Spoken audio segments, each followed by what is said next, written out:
The apartment had everything I'd dreamed of. Hardwood floors, exposed brick walls, a kitchen island big enough to actually cook on, and windows that let in real sunlight instead of the fluorescent glow from the office building next door that currently served as my morning alarm. Your credit application has been denied, the leasing agent said, sliding the rejection letter across her desk. I'm sorry, Miss Miss Rodriguez. I stared at the paper, reading the same line 3 times. Recent large purchase activity and high credit utilization ratio indicate financial overextension. There must be some mistake, I said. My credit score was 780 last month. I've never missed a payment on anything. The leasing agent, a woman named Karen with kind eyes and apologetic smile lines, pulled up my credit report on her computer. It shows here that you recently made a purchase for $38,400 at Tiffany & Company, she said, squinting at her screen. That's pushing your available credit to 93% utilization, which is, well, it's not ideal for rental applications. My stomach dropped. I've never been to Tiffany & Company in my life. Karen's expression shifted from apologetic to concerned. Miss Rodriguez, you might want to look into this. This kind of unauthorized activity could indicate identity theft. I drove home from that appointment in a fog of confusion and growing dread. $38,000 at Tiffany & Company. The only person I knew who shopped at Tiffany was my sister Victoria, and she certainly didn't have $38,000 to spend on jewelry. But she did have access to my credit cards. When we were younger and I'd first gotten my credit card, Mom had insisted I add Victoria as an authorized user, just in case of emergencies. Victoria was 19 then, irresponsible with money, and had already maxed out 2 of her own cards. I was 23, stable, and had just landed my first real job at a marketing firm. It's just temporary, Mom had promised. Until Victoria gets back on her feet. You know how hard it is to build credit from nothing. That was 6 years ago. I'd meant to remove Victoria from the account dozens of times, but every time I brought it up, there was some crisis or drama that made it seem selfish to cut off her access during a difficult time. When Victoria lost her job, she needed the card for basic necessities while job hunting. When she got a new job, she needed it to buy professional clothes for her career development.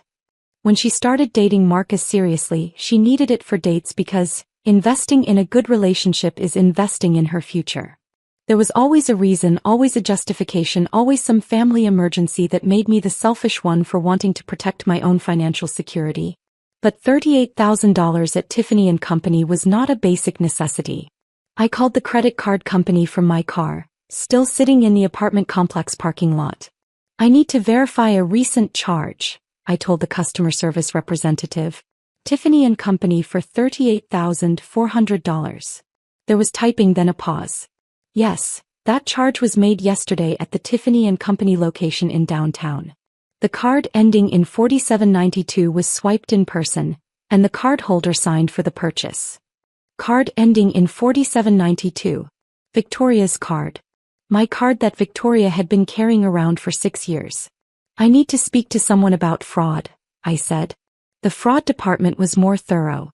They walked me through the purchase details, the signature verification, and my options for disputing the charge. Given the amount involved, Miss Rodriguez, I have to inform you that this falls under federal jurisdiction for credit card fraud, the fraud specialist explained. If you choose to dispute this as unauthorized use, we'll need to involve law enforcement. And if it was my sister using the card I authorized her on? That depends on whether she had permission for this specific purchase. If she used the card for something you didn't authorize, especially something this expensive, that could still constitute fraud even between family members. I thanked them for the information and told them I needed 24 hours to figure out what had happened before filing a formal dispute. Then I drove to Victoria's apartment. Marcus answered the door, grinning wider than I'd seen since they started dating 8 months ago. Before I could say a word, he grabbed my hand and pulled me inside. Jess. Perfect timing. Victoria, your sister's here.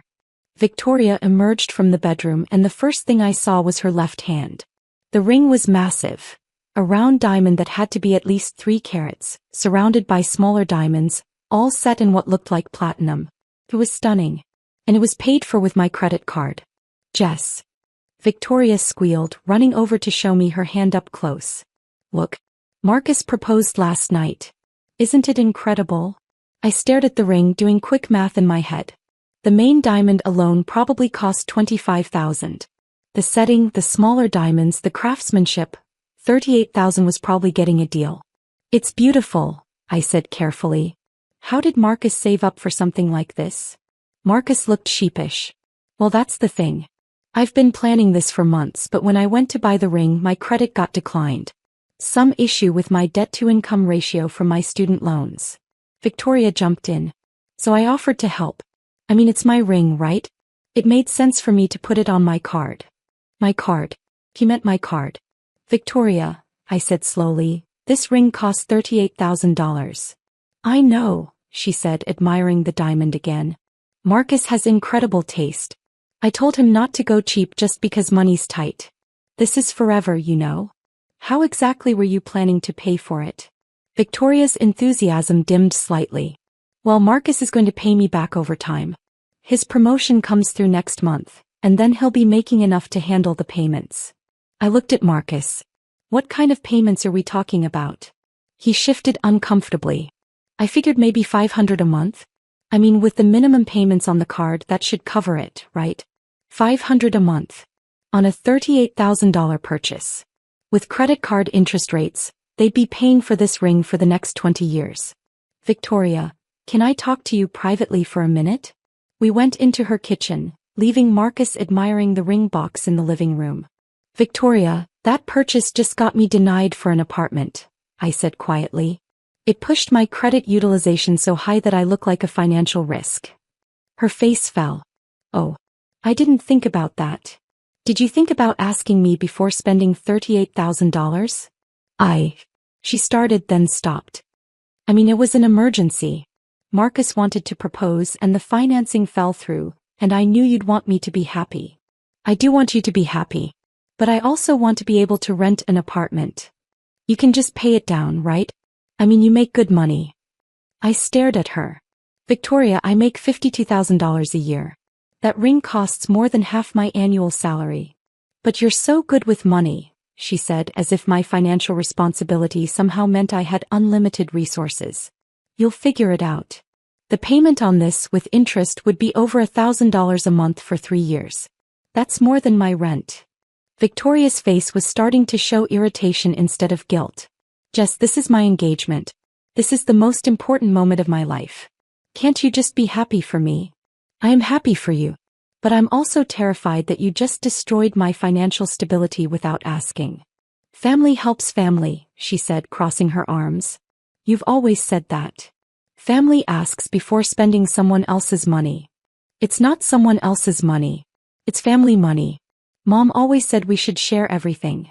I felt that familiar knot in my stomach that came whenever Victoria used family loyalty to justify taking advantage of me.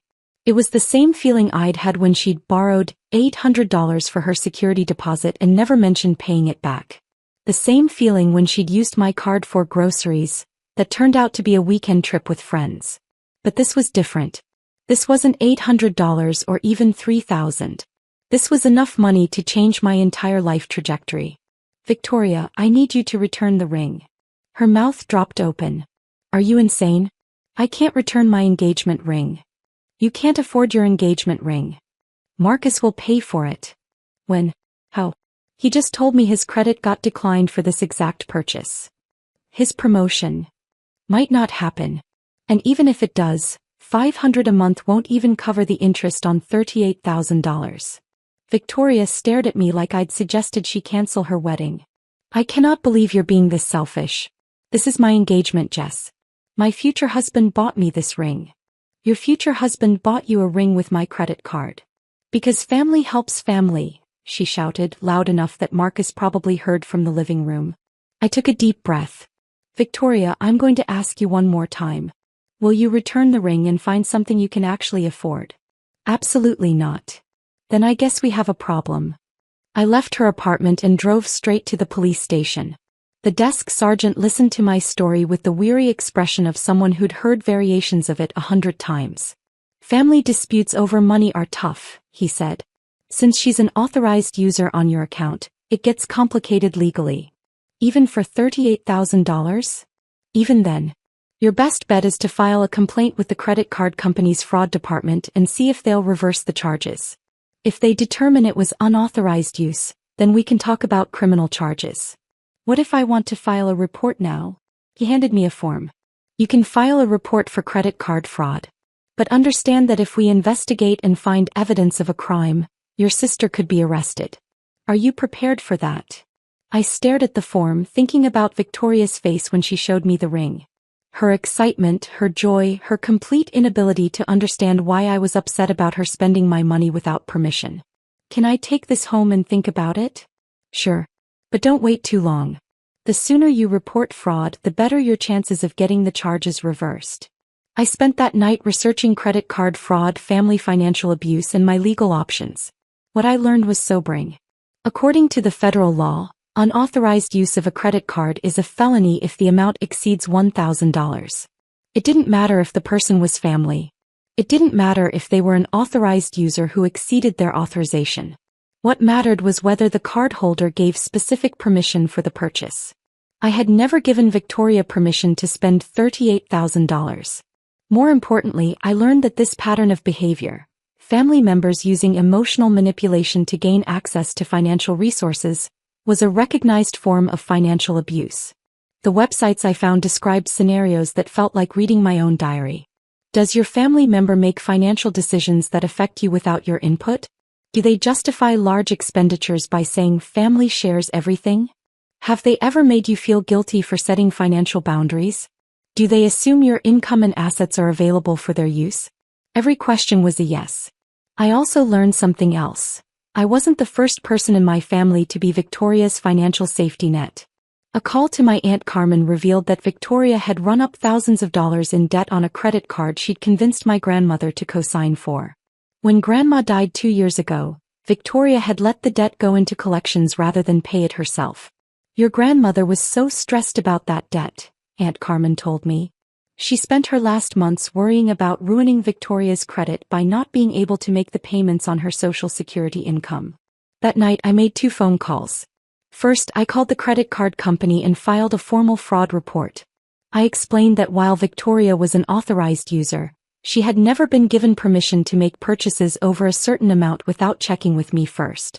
The $38,000 purchase at Tiffany & Company was unauthorized. Second, I called the FBI's Financial Crimes Unit and reported suspected credit card fraud. The FBI agent I spoke with explained the process. They would investigate the complaint, gather evidence, and determine whether federal charges were warranted. Given the amount involved and the interstate nature of credit card processing, this fell squarely under federal jurisdiction.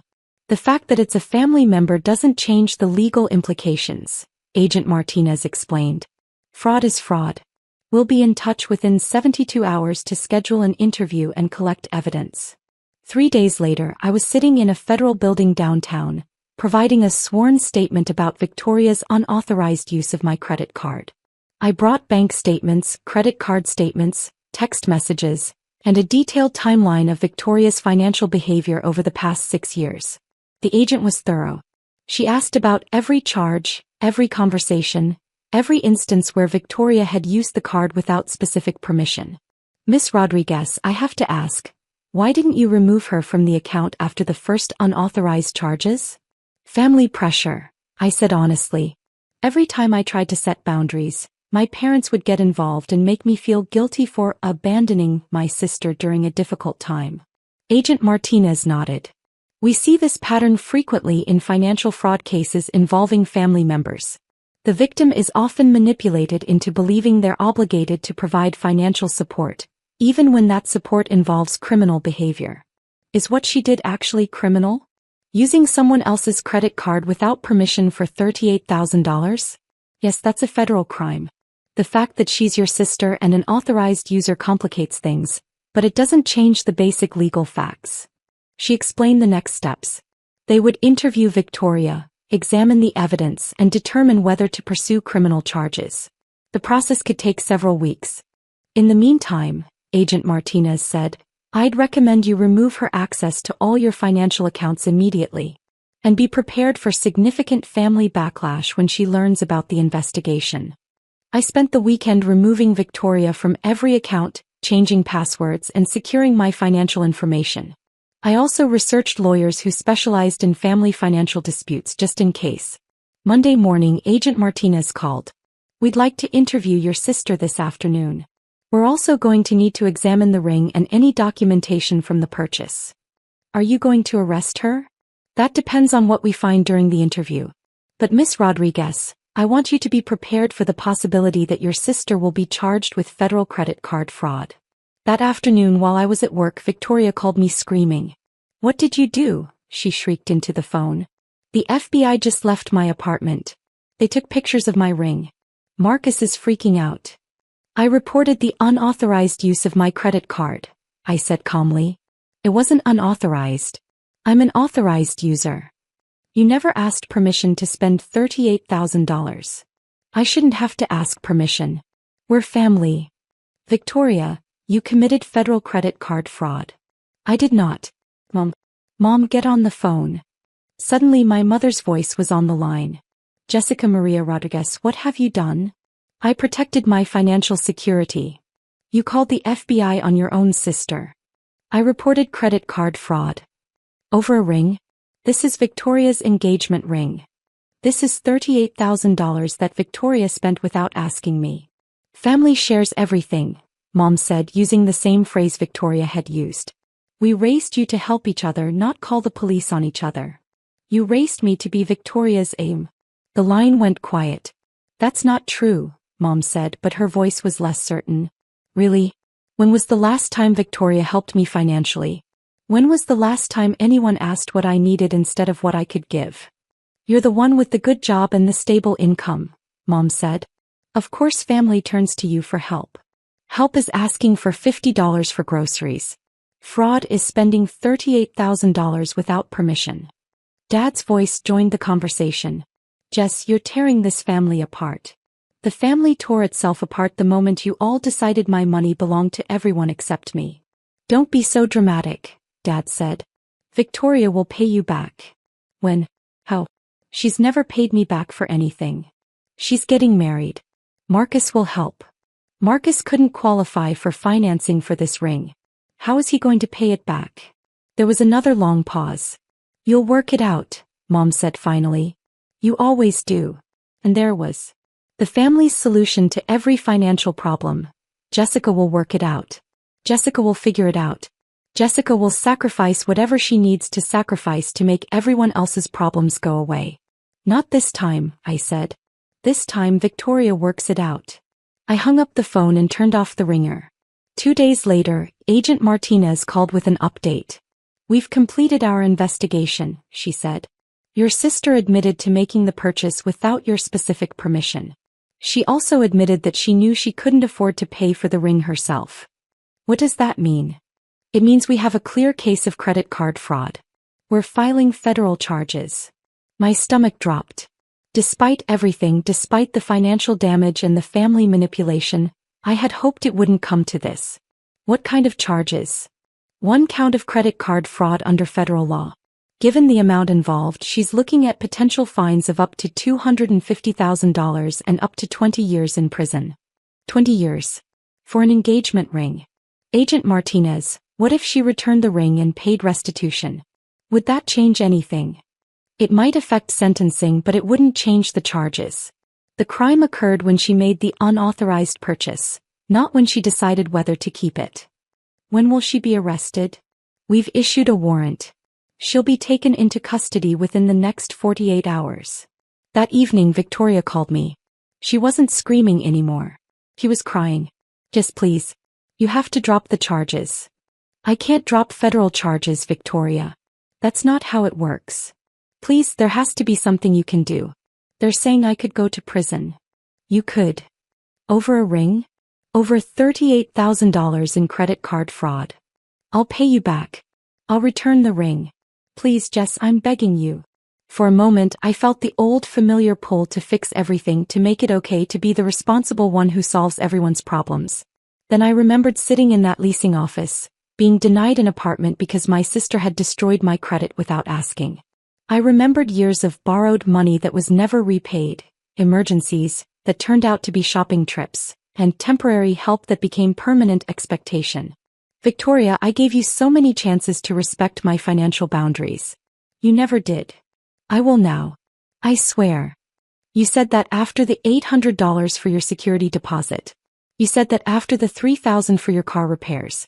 You said that after every single time you used my card without asking. This is different. This is $38,000 different. Victoria was quiet for a long moment. When she spoke again, her voice was small. What's going to happen to me? I don't know. That's up to the federal prosecutor now. Will you ask them to go easy on me? If I cooperate. I closed my eyes. Even now, even facing federal charges, she was asking me to fix her problem. Victoria, I'll write a letter to the court explaining our family situation and asking them to consider that this was part of a pattern of financial manipulation rather than malicious intent. But I'm not going to ask them to ignore what you did. Thank you, she whispered. Victoria was arrested the next morning at her apartment. The local news picked up the story. Local woman arrested for $38,000 credit card fraud. And suddenly everyone in our family knew the details. The reactions were predictably split. Half the family thought I was a monster for destroying Victoria's life over money. The other half quietly admitted they'd been waiting for something like this to happen. Aunt Carmen called to tell me she was proud of me for standing up to the family's financial bullying. My cousin Miguel confessed that Victoria had tried to use his credit cards too, but he'd always said no. I just didn't want to deal with the family drama, he said. I wish I'd warned you. My parents stopped speaking to me entirely.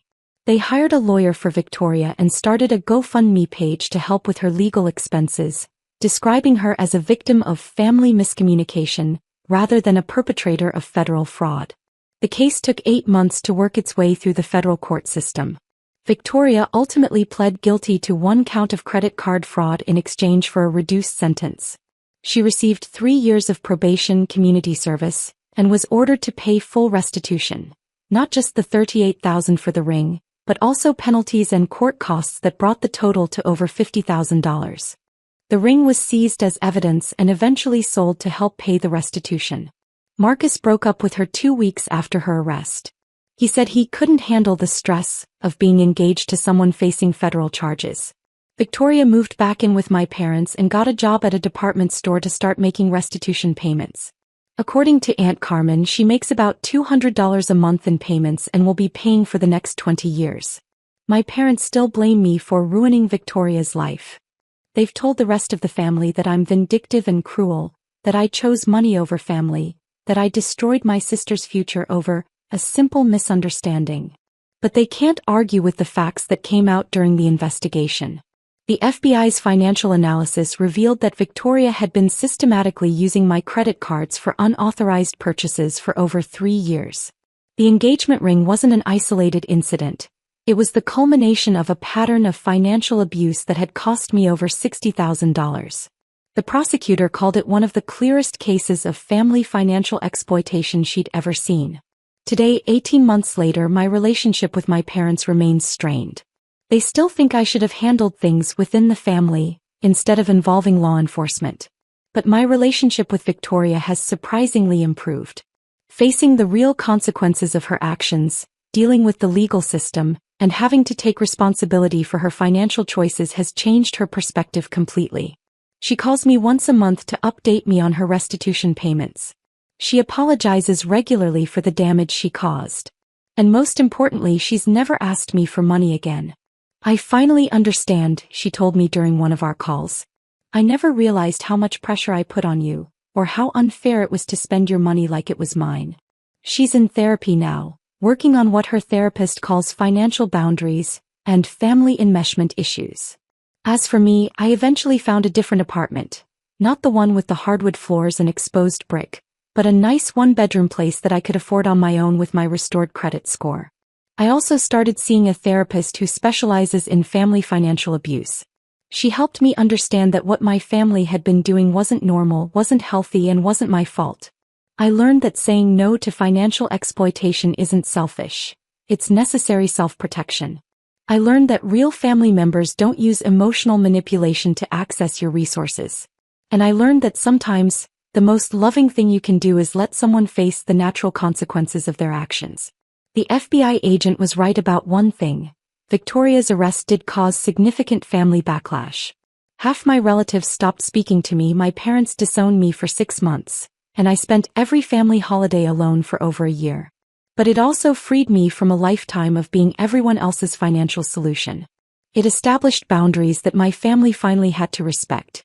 And it taught Victoria and everyone else watching that there are real, serious consequences for financial fraud, even between family members. Today my credit score is back to 780. I have a savings account with 6 months of expenses. I'm dating someone who pays for his own meals and would never dream of using my credit cards without asking. And most importantly, I sleep well at night knowing that I chose my own financial security over my family's comfort with exploiting me. It was the hardest thing I've ever done and the best decision I've ever made. Some people still think I went too far, that I should have found a way to handle things without involving the FBI. They think family loyalty should have trumped financial protection. But I know the truth. The federal charges weren't punishment for one ring purchase. They were the inevitable consequence of years of financial abuse that my family had normalized and I had enabled. Victoria didn't go to prison because I called the FBI. She faced federal charges because she committed federal fraud. And for the first time in my adult life, that wasn't my problem to solve.